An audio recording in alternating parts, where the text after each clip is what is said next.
We were doing the topic financial mathematics. So financial mathematics may till that point we have done percentages and ratio. So अब हम करते हैं simple interest and compound interest आज करते हैं.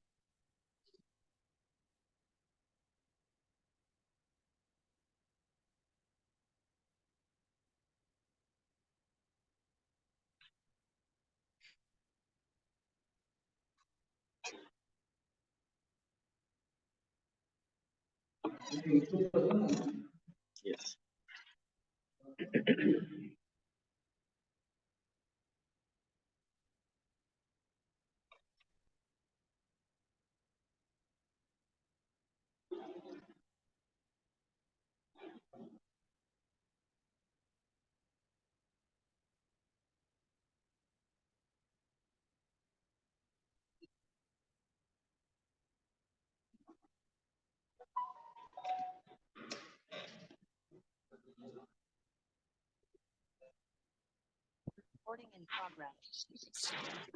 Simple interest and compound interest.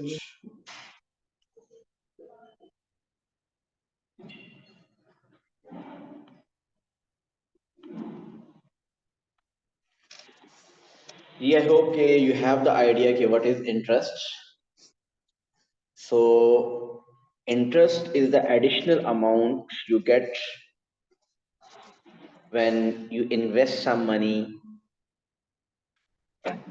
in a bank or any other thing. Sometimes आप कोई amount bank को borrow करते हैं या बैंक में deposit करते हैं.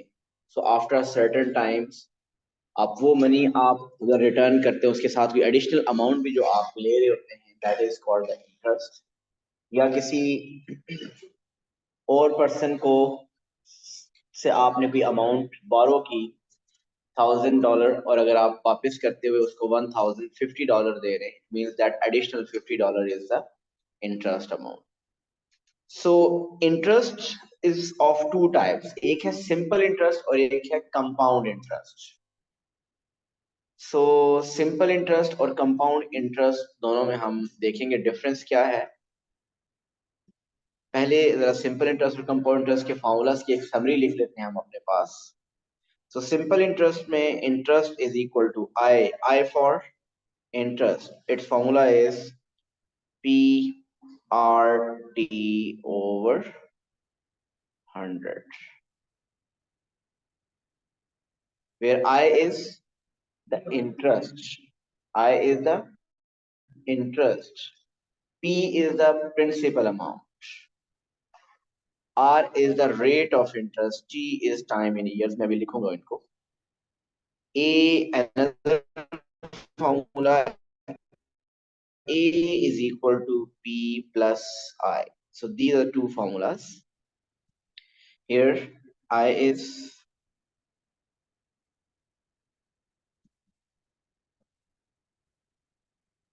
simple interest, P is the principal amount or you can say initial amount.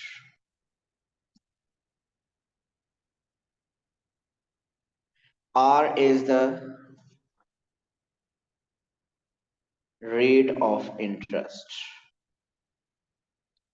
और rate of interest हमेशा परसेंटेज में होगा 3%, 2%, 4%, 2.5%. T is time,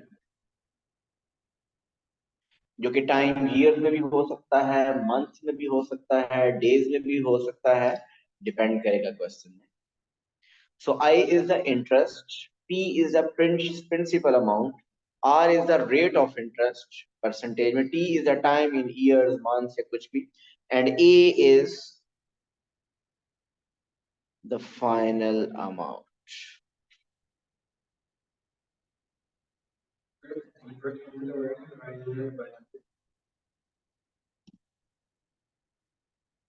Why we are multiplying P with R?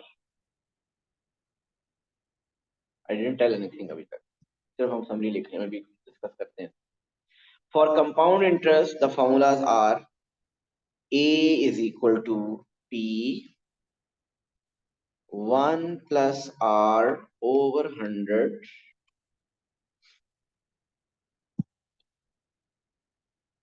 whole power T.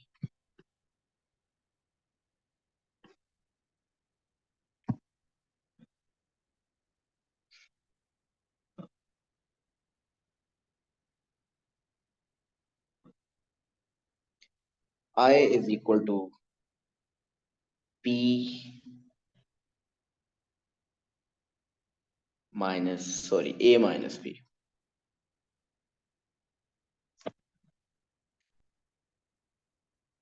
बाकी सब इसमें यही है, सिर्फ इसमें I is compound interest.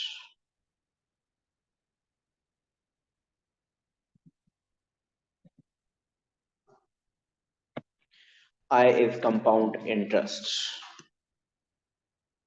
और बाकी जो भी वैल्यूज लिखी हुई हैं यहाँ पे, P is the principal amount, R is the rate of interest, T is time and A is the final amount. बाकी सब कुछ वही है.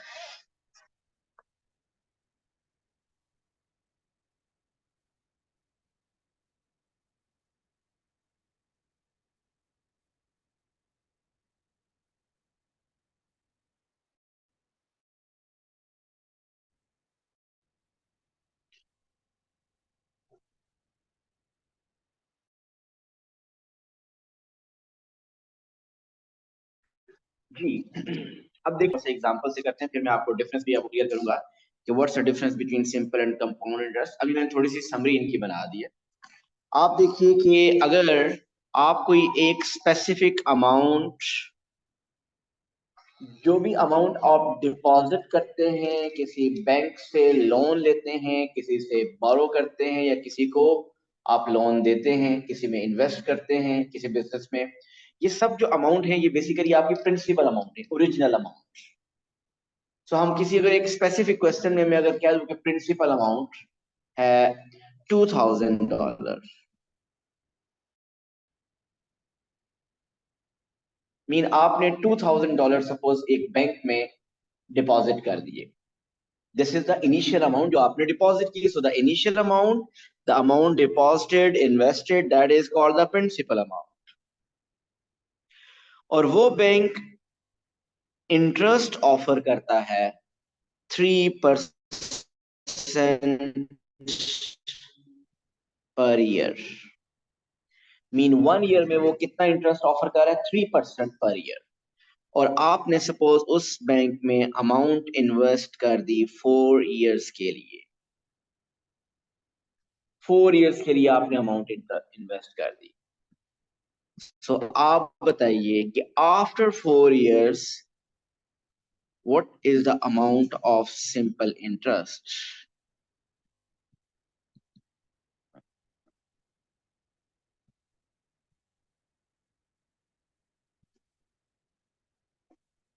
And what do you have at the end of 4 years? What is the final amount you have at the end of 4 years? जी अगर जो पीछे जो formulas लिखवाए, अगर हम थोड़ी देर के लिए हम छोड़ दें कि वो फॉर्मूलाज लिखे हुए हैं, हम सिंपली क्या करेंगे, हम 3%, प्लीज जरा समझिएगा, हम क्या करेंगे इसमें, सिंपली 3% ऑफ 2000 करेंगे. देखिए प्लीज, 3% ऑफ 2000 करेंगे ऐसे. ये कितना इंटरेस्ट आ जाएगा? 1 ईयर का. उसको मल्टीप्लाई बाय 4 कर देंगे, इसी को यहीं पे मल्टीप्लाई बाय 4 करेंगे. सो इससे आपके पास 4 इयर्स का इंटरेस्ट मिल जाएगा. ऐसे ही है ना. अब देखिए मैंने पीछे जो फॉर्मूला लिखा है वो लिखा हुआ है interest is equal to P R T over 100. वो पी क्या है? Principal amount. आर क्या है? Rate of interest. टी क्या है? टाइम. सो प्रिंसिपल, रेट और टाइम तीनों मल्टीप्लाई हो रहे हैं और डिवाइड बाय 100 हो रहा है.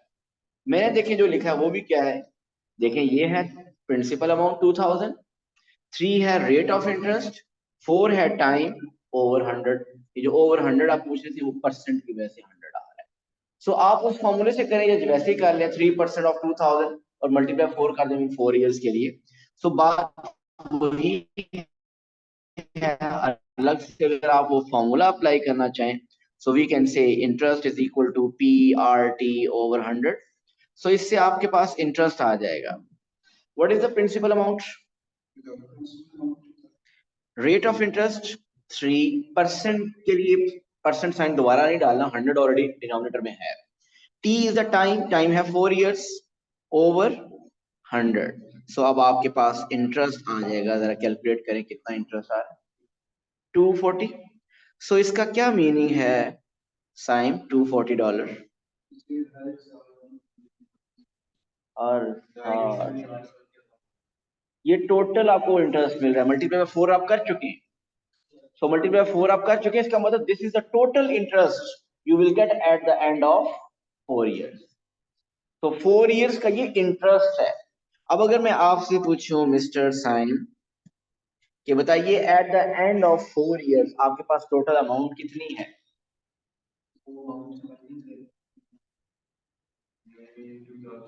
मुझे ये बताइए, बैंक में आप अमाउंट डिपॉजिट करें 4 years के लिए, उसमें कुछ इंटरेस्ट ऐड हो जाएगा, तो एट द एंड आपकी अमाउंट कम होगी या ज्यादा होगी?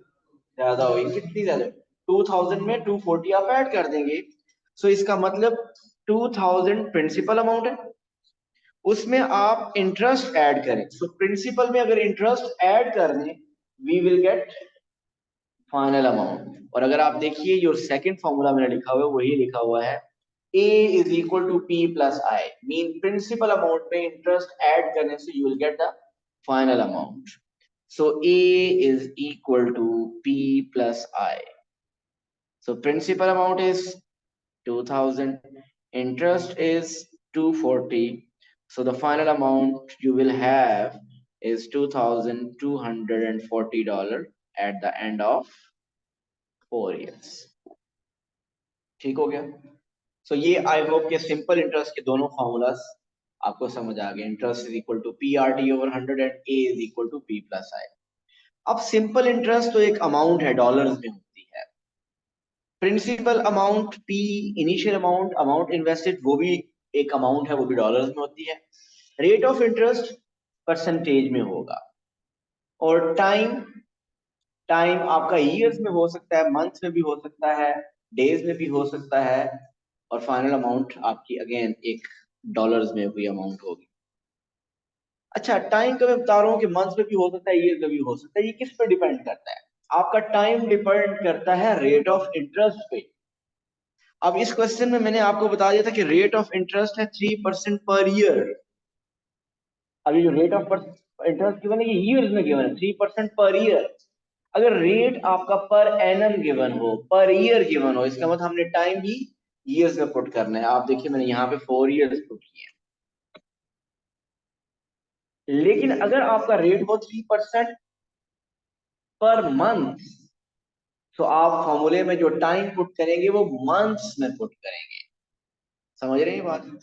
मतलब ये कि अगर यही क्वेश्चन में पर ईयर की बजाय अगर ये मंथ होता, सो आपने ये टाइम 4 years यहाँ नहीं पुट करना था आपका, क्योंकि रेट ऑफ इंटरेस्ट मंथ में है, पर मंथ है, तो आपने टाइम भी मंथ्स में पुट करना है. तो यहाँ 4 की जगह आप क्या लिखेंगे? 48. क्यों लिखेंगे 48? Because 4 into 12 is 48. आप उसको मंथ्स में कन्वर्ट करेंगे. जब मंथ्स में कन्वर्ट करेंगे आपके पास तो मंथ वाला टाइम पुट करना चाहिए. वालेकुम अस्सलाम. सो टाइम किस पे डिपेंडेंट है? रेट ऑफ इंटरेस्ट पे. अगर rate of interest per year है, पर एनम है, हम फुल फॉर्मूले में टाइम मंथ ईयर में पुट करेंगे. अगर टाइम, अगर रेट ऑफ इंटरेस्ट मंथ में है तो टाइम भी मंथ में पुट करेंगे. रेट ऑफ इंटरेस्ट अगर डेज में है तो हम टाइम भी डेज में पुट करेंगे. So it depend on the rate of interest. Normally paper में जो क्वेश्चन आता है वो रेट ऑफ इंटरेस्ट ईयर्स में होता है, सो आप टाइम भी ईयर्स में पुट करते हो. जी ये था सिंपल इंटरेस्ट. अब सिंपल इंटरेस्ट में मैं अगर आपसे पूछूं 1 year का इंटरेस्ट अगर आपसे पूछूं तो वो कितना है, उसमें आप क्या करेंगे? सिर्फ 3% ऑफ 2000 कर लेंगे, फिर मल्टीप्लाई बाय 4 नहीं करेंगे. ऐसे ही है ना? 3% ऑफ 2000 करें वो आता है 60. सो फर्स्ट ईयर का इंटरेस्ट कितना है? सेकेंड ईयर का इंटरेस्ट कितना है? वो भी 60. थर्ड ईयर का भी 60. फोर्थ ईयर का भी 60. टोटल ऐड हो गया कितना बन जाएगा? 240. सो सिंपल इंटरेस्ट में अगर आप बात ऑब्जर्व करें, so always you are applying a percentage 3% on the principal amount, on the initial amount. This is the method of simple interest. लेकिन कंपाउंड इंटरेस्ट में ऐसा नहीं होता. मैं आप डिफरेंस बताने लगा हूं सिंपल इंटरेस्ट और कंपाउंड इंटरेस्ट में. कंपाउंड इंटरेस्ट में ऐसा नहीं होता. अगर सारी इंफॉर्मेशन वही हो और कंपाउंड इंटरेस्ट की कैलकुलेशन हो, सो फर्स्ट ईयर आप 3% कैलकुलेट करेंगे, वो आएगा 60. सुनिएगा प्लीज. आपके पास जो प्रिंसिपल अमाउंट थी 2000, उसमें 60 ऐड करेंगे, क्या बन जाएगा 2060. फिर उसके बाद अगर आपने सेकेंड ईयर का इंटरेस्ट कैलकुलेट करना है तो वो किस अमाउंट पे कैलकुलेट करेंगे, 2060 पे. उसमें अब वो 60 तो नहीं आएगा ना, 3% ऑफ 2060, वो 60 से थोड़ा ज्यादा आएगा. 61 आ सकता है, 62 आएगा, 63 आएगा, जो भी आएगा. फिर वो ऐड करते जाएंगे. सो इस तरह कंपाउंड इंटरेस्ट में अमाउंट आपकी ज्यादा बनेगी. सिंपल इंटरेस्ट और कंपाउंड इंटरेस्ट में डिफरेंस समझ आया. सिंपल इंटरेस्ट में हमेशा जो इंटरेस्ट कैलकुलेट होता है वो ओरिजिनल अमाउंट के ऊपर होता है, प्रिंसिपल अमाउंट. लेकिन कंपाउंड इंटरेस्ट में हर साल अलग अलग कैलकुलेशन होती है. और इंपॉर्टेंट बात यह कि हर साल की कैलकुलेशन के बाद इंटरेस्ट पहले ऐड होता है, फिर नई कैलकुलेशन करने के लिए इंटरेस्ट जो ऐड हुआ होता है उसके ऊपर कैलकुलेशन होती है. लेकिन ये सारी कैलकुलेशन हमने किए बगैर हमने एक फॉर्मूला इसका बना लिया, और वो ये formula A is equal to P into 1 plus R over 100 whole power T. लेकिन अभी मैं इस फॉर्मूले से नहीं करता. एक मैं क्वेश्चन अब करने लगा हूं कंपाउंड इंटरेस्ट का, जरा आप उसको देखिएगा. विदाउट फॉर्मूला मैं करूंगा, लेकिन फिर मैं फॉर्मूले से ही बताऊंगा कैसे करना. सपोज आपके पास एक अमाउंट है, यही ले लेते हैं, प्रिंसिपल अमाउंट है $2000. उसका रेट ऑफ इंटरेस्ट है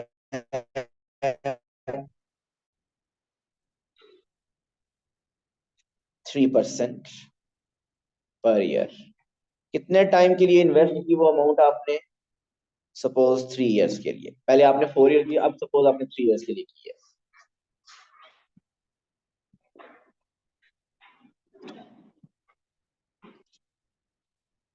आपको बताना है, और मैं साथ ही बताऊं कि ये कंपाउंड इंटरेस्ट है. Interest is calculated कंपाउंडेडली.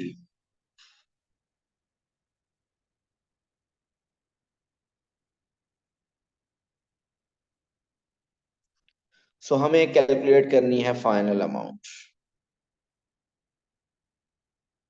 Without using that formula. अब जरा देखिएगा, विदाउट यूजिंग दैट फॉर्मूला, अगर वो फॉर्मूला हमें नहीं पता, ये हम कैसे करेंगे, हम हर ईयर की कैलकुलेशन अलग अलग करेंगे, तब जाके हमसे क्वेश्चन होगा.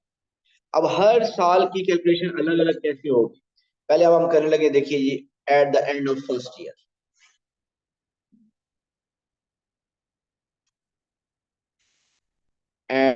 Eight the end of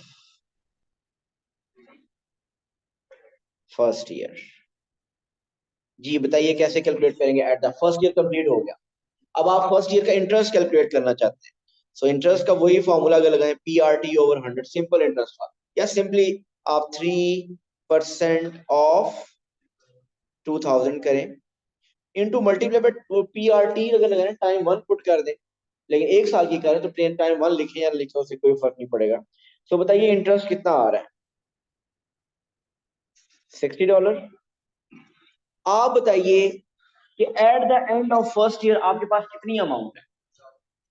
ji, at the end of first year आपके पास अमाउंट है 2000 प्लस 60 मीन 2060.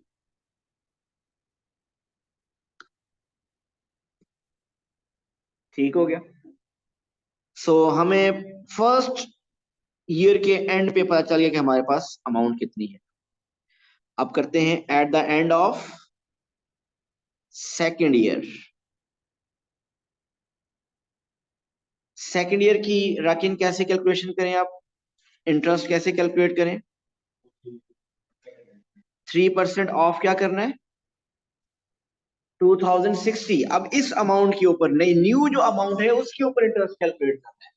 ओरिजिनल 2000 पे नहीं कैलकुलेट करना, ओरिजिनल 2000 पे करेंगे तो वही 60 आएगा, वो तो सिंपल इंटरेस्ट ही हुआ ना। सो कंपाउंड इंटरेस्ट ही असल कैलकुलेशन होती है, और नॉर्मली जो फॉलो की जाती है आजकल वो यही की जाती है, कंपाउंड इंटरेस्ट। मीन हमेशा इनिशियल अमाउंट के ऊपर इंटरेस्ट नहीं कैलकुलेट किया था, जो नई अमाउंट आ जाती है उसके ऊपर परसेंटेज अप्लाई की जाती है। सो 3% ऑफ 2060 बताइए कितना बन रहा है? 61.8 एग्जैक्ट आ रहा है। 80 मतलब ठीक। जब अमाउंट लिखी जाती है कोशिश करें कि डेसिमल के बाद 2 डिजिट, ताकि डॉलर्स और सेंट क्लियर हो पाते क्या है। सो आपने बताया 61.80 डॉलर्स। सो बताइए कि at the end of 2 years आपके पास अब अमाउंट कितनी है? पहले थी 2060, उसमें अब आप ऐड कर लें 61.80। So at the end of 2 years आपके पास अमाउंट है 2120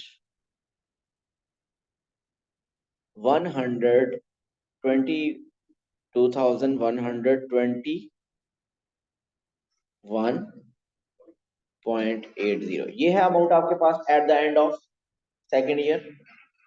हमने कितने साल की कैलकुलेशन करनी है? 3 इयर्स की। सो अब हम थर्ड की कैलकुलेशन करें, last eight the end of third year. So at the end of third year calculation says, interest कैसे कैलकुलेट करेंगे? 3% ऑफ व्हाट फुरकान?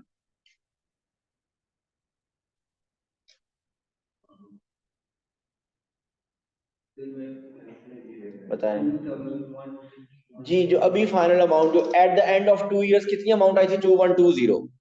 सो 2120.8 के ऊपर अब आप कैलकुलेट करें कि वो इंटरेस्ट कितना था आया। 2121 है जी। इसकी कैलकुलेशन बताइए। 63.65 अप्रोक्सीमेटली डॉलर्स। सो आपके पास फाइनल अमाउंट क्या आ गई? Amount at the end of 2 years की अमाउंट 2121.80। उसमें अब आप इंटरेस्ट ऐड कर लें 63.65। सो फाइनल अमाउंट हमारे पास आ चुकी है, बताइए, 218.545। So you will have this amount at the end of 3 years.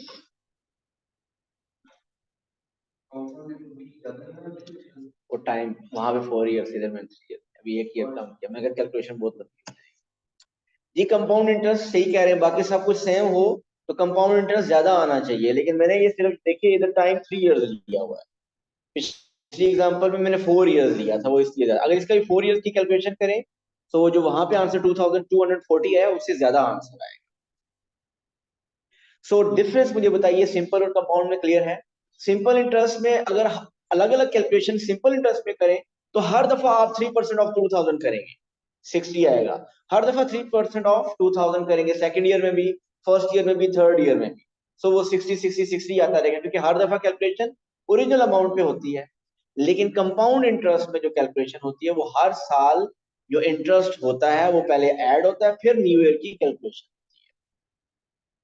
अब कंपाउंड इंटरेस्ट को अगर फॉर्मूले से करना हो, मैंने आपको ये जो इतनी ज्यादा हमने कैलकुलेशन की है यहाँ पे एक पेज की, इसको हम डायरेक्ट भी कर सकते हैं अगर आप उस फॉर्मूले के थ्रू करें। वो फॉर्मूला क्या था हमारे पास?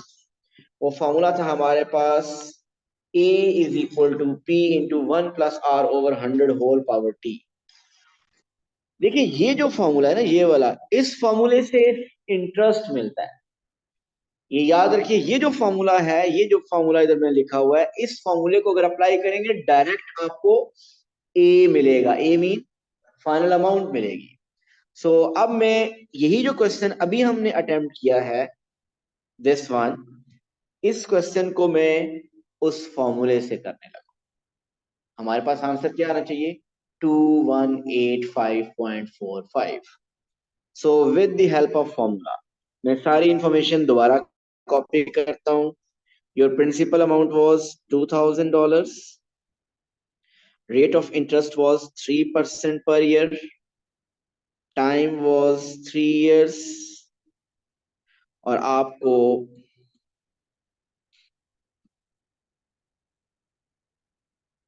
फाइनल अमाउंट कैलकुलेट कर। और अब हम फाइनल अमाउंट तो ऑलरेडी हम कर चुके हैं, बट अब हम डिफरेंट वे से करने लगे, हम फॉर्मूले से करने लगे। सो आप फॉर्मूला लिखेंगे A is equal to P 1+R/100 whole power T। So सबसे पहली बात ये फॉर्मूला याद होना चाहिए। What is A? A यहाँ पे क्या है? Final amount. P principal amount. R rate of interest. T time. So जरा पुट करते हैं। A हमने फाइंड करें। What is P mean principal amount? 1 plus what is rate? 3% का 100 पहले डिनोमिनेटर में लिखा है। And time is 3 years। अगर आप कैलकुलेटर में अच्छे हैं तो एक ही दफा ये सारा डालें, आंसर आ जाएगा। डालें, जरा पुट करें कैलकुलेटर और आपको फाइनल आंसर मिल जाना चाहिए। आ रहा है वही। सो ये सारा अगर एक ही दफा भी आपको कैलकुलेटर में पुट करना आता है, सो आप एक ही गो में ये कैलकुलेटर में पुट करें, you will get the answer final amount.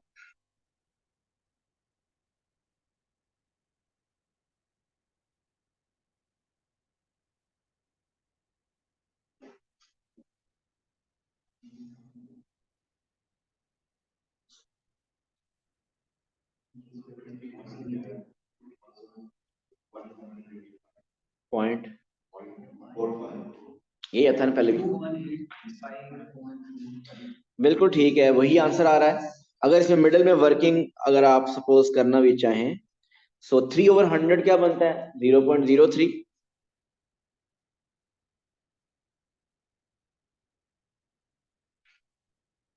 1 plus 0.3 is 1.03। तो अगर ये कैलकुलेशन खुद आप मैनुअली करना चाह रहे हैं तो यहां तक आप करके आप कैलकुलेटर में पुट कर सकते हैं। सो आपने फाइनल आंसर बताया 2185.45। 2185.45 डॉलर्स। सो साइम यही अमाउंट आई थी ना पहले भी। सो देखिए, पहले जो आपने कैलकुलेशन की काफी लेंथी, अब वही कैलकुलेशन आपने एक फॉर्मूले के थ्रू एक सिंगल स्टेप में आपने कर। सो दोनों मेथड करेक्ट हैं। वो सिर्फ मैंने मेथड बताया कि एक्चुअल इस फॉर्मूले के बैक एंड पे कैलकुलेशन चल क्या रही होती है। एक्चुअल कंपाउंड इंटरेस्ट का सिंपल इंटरेस्ट से मैंने डिफरेंस बताना पर्पस था, वो इसलिए वो मेथड यूज किया। लेकिन इस मेथड से इंटरेस्ट नहीं आ रहा, इससे क्या आ रहा है? डायरेक्ट फाइनल अमाउंट आ रही है। अगर आपको यहाँ पे इंटरेस्ट पूछता, बताइए इंटरेस्ट कितना है? फरकान इंटरेस्ट बताएंगे कितने? इस मेथड से ए आता है, मीन फाइनल अमाउंट आती है। सो बताइए अगर इंटरेस्ट आपसे पूछा जाए कि इंटरेस्ट कितना है, so what is that?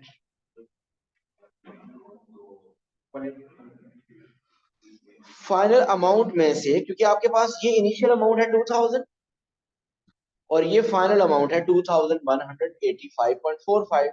So final amount में से इनिशियल अमाउंट माइनस कर देंगे, आपके पास इंटरेस्ट आ जाएगा। और अगर आप देखें तो यहाँ पे मैंने वही फॉर्मूला लिखा हुआ है। वैसे एक फॉर्मूला लॉजिक, सिंपल सा लॉजिक है कि इंटरेस्ट अगर कैलकुलेट करें तो फाइनल अमाउंट ए में से प्रिंसिपल अमाउंट आप माइनस कर दीजिए। So we will get A minus P mean 2185.45 minus 2000, so the interest is 185.45 dollar. In case अगर इंटरेस्ट कैलकुलेट करना हो, आप principal amount and final amount में से प्रिंसिपल अमाउंट माइनस कर देंगे। जी क्लियर है?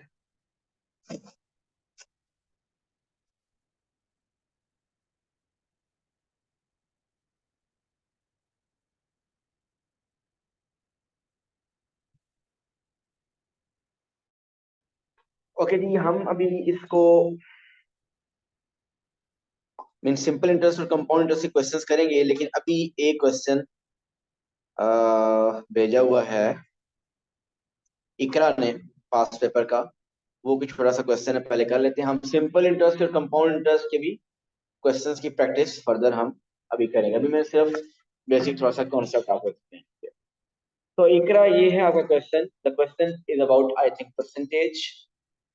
In a school elections, John received 220 votes. This is 55% of the total number of votes. Find the total number of votes.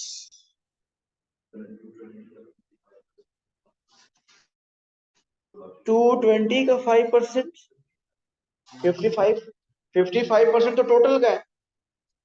यही तो इकरा मिस्टेक कर रही हूँ।